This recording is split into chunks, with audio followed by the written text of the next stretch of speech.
Concrètement, on a pris une longue journée de 12 heures sans interruption, qui a certainement été une des journées les plus éprouvantes de ma vie, mais les plus enrichissantes parce qu'en fait, cette journée en concentré permet de prendre conscience de toutes les étapes de sa vie depuis son enfance, de prendre conscience de schémas familiaux ou de schémas sociaux qu'on a introjectés, qui nous appartiennent ou ne nous appartiennent pas, et qui permet finalement, en partant du matin de notre petite enfance pour arriver en début d'après-midi à l'adulte qu'on est devenu, donc en décortiquant véritablement toutes les étapes de la vie, puis ensuite dans l'après-midi de partir sur le présent et la concrétisation de nouveaux comportements à adopter avec sa pleine conscience et sa pleine envie, a été pour moi extrêmement fort en émotion. Je pense que le fait d'avoir été concentré sur 12 heures permet un impact beaucoup plus profond et une prise de conscience fulgurante finalement. Souvent quand on regarde sa vie, on essaye de procéder par petits morceaux, par petits bouts. On fait un travail sur une partie de sa vie, que ce soit le plan professionnel ou personnel, avec un interlocuteur X puis Y.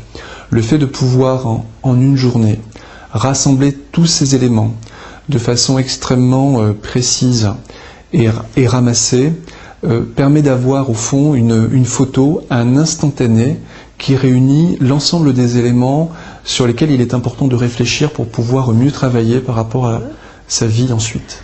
Cette journée est longue, mais finalement, c'est une journée qui permet de créer un lien de confiance. Je me suis beaucoup ouverte, j'ai raconté des choses que je n'avais jamais osé dire, parce que finalement, ça a mis le doigt sur ma vulnérabilité. Je savais que j'étais vulnérable et pour moi, c'était un véritable défaut qu'il fallait que je cache. Et là, je me suis rendu compte que finalement, ça pouvait être une force et que je n'avais plus de rôle à jouer, il fallait que je sois moi-même. Alors c'est ce que je pratique en entreprise, c'est ma vie personnelle. Hein. Moi-même, je vois un certain anachronisme dans le fait de s'allonger sur un divan pendant 10 ans. Aujourd'hui, pour moi, c'est pas quelque chose que j'aurais été prêt à faire pour discerner sur mon désir professionnel. Donc, court mais intense, c'était pour moi quelque chose d'important et de très efficace. La première chose que m'a apporté la démarche du projet de vie, c'était de prendre conscience réellement du capital et du trésor qu'avait été ma vie jusque-là et que j'avais peut-être largement sous-estimé.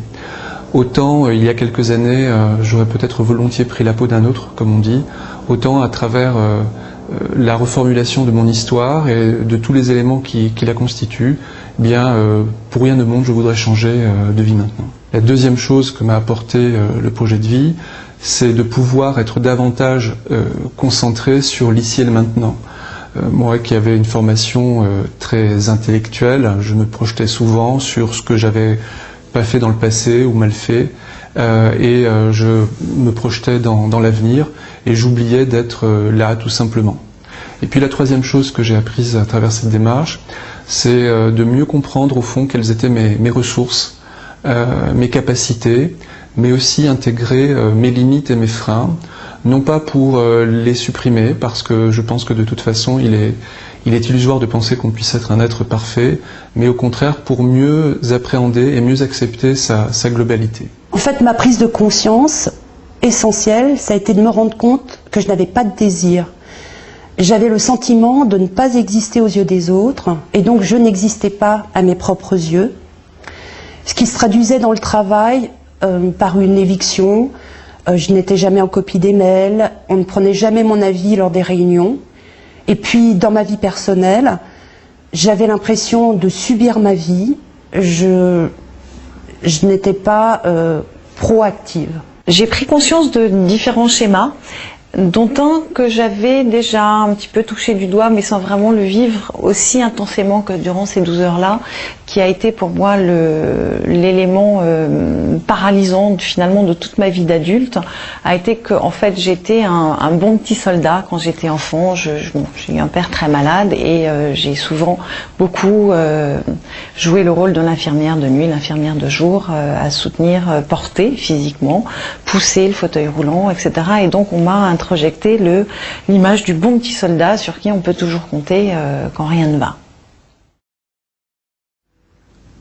La prise en compte de la dimension spirituelle dans la démarche a constitué pour moi quelque chose de très précieux, dans la mesure où c'est un élément important de ma vie, et aussi parce que précédemment, peut-être qu'en évoquant mes problèmes de vie, cet aspect-là avait été occulté, voire nié par mes interlocuteurs. Donc le fait d'avoir vraiment pu le prendre en compte et de le mettre à plat à l'intérieur de ma réflexion de vie a été pour moi vraiment un atout extrêmement précieux pour le résultat final.